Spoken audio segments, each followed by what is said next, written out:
بسم الله إنا فتحنا لك فتحا مبينا.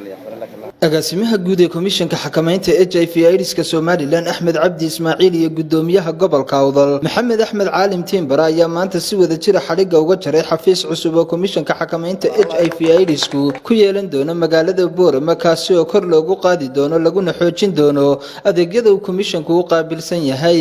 Munaasabada xariga jarka xafiiskani ayaa sidoo kale waxa goobjoog ka ahaa xogayaha dawladda hoose ee degmada Boorama, agaasimaha isbitaalka weyn ee magaalada Boorama iyo mas'uuliyiin Nimca Cabdi Xasan gudoomiyaha komishanka xakamaynta HIV/AIDS-ka gobolka Awdal oo ugu horeyn hadalka qaadatay ayaa waxay sheegtay maanta waxaan xariga ka jarnay xafiiskii komishanka xakamaynta HIV-ga waxa noo farxada horta inaan xafiis helno waxa kale oo mahad ballaaran aan u jeedinayaa agaasimahayaga fulinta inuu yahay agaasimiina soo maray intaan joogno ugu shaqada fiicnaa ugu hufnaa dardargeliyay xafiisyada wada xidhnaa haddana imiga noo wada furay. agaasimaha isbitaalka weyn ee magaalada Boorama Dr. Aadan Ibraahim Liibaan iyo xogayaha dawladda hoose ee magaalada Boorama Injineer Cabdilaahi Ciidad ayaa soo dhaweeyay xafiiskani. Anaga ka isbitaal ahaan dadyowga inta ugu badan ee noo yimaaday waa dadkii daaweynta u baahnaa meel aanu iskaga xidhnaano aanu xogta ku kala qaadano la iskaga warhayo oo xafiis inuu jiraay waa wax loo baahnaa bay ahayd waa soo dhaweynaynaa. runtii xafiiskaas oo la sheegay maadaama shaqaalihiisu beeray agaasimuhu sheegana shaqaale dhowr iyo afartan hadda uu marayo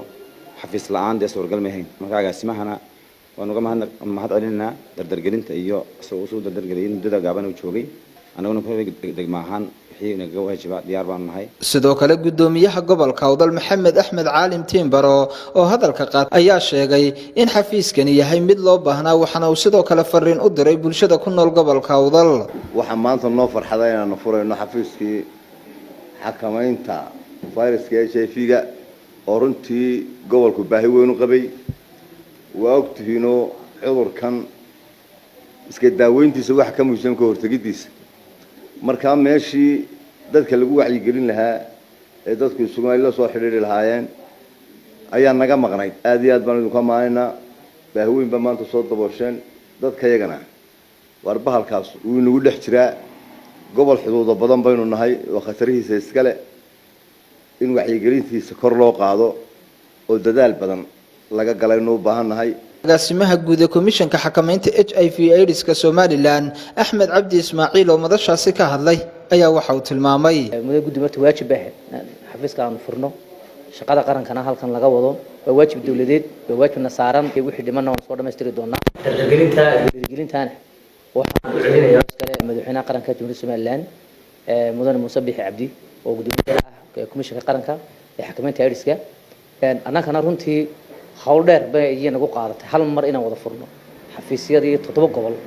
oo ugu muhiimsan qarankan kuwa kalena aanu raacin doono ujeedkuna saas soo sheegtana ay tahay in hawsha dardargelinteedii oo marka xafiis la helo ee shaqaale la helo in miisaaniyad la helo wixii soo haraa waxa weeyaan waa shaqada marka lagu xisaabtamo marka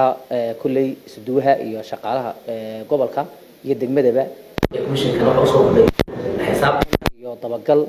iyo hawl furin baa laga doonayaa. inta kadib gudoomiyaha komishanka xakamaynta HIV/AIDS-ka gobolka Awdal iyo gudoomiyaha gobolka ayaa gudoonsiiyay shahaado sharaf lagu qiimeeyay kaalinta muuqata uu ka qaatay dardargelinta iyo socodsiinta hawlaha shaqo ee komishankaas. agaasimaha komishanka xakamaynta HIV/AIDS-ka Soomaaliland Axmed Cabdi Ismaaciil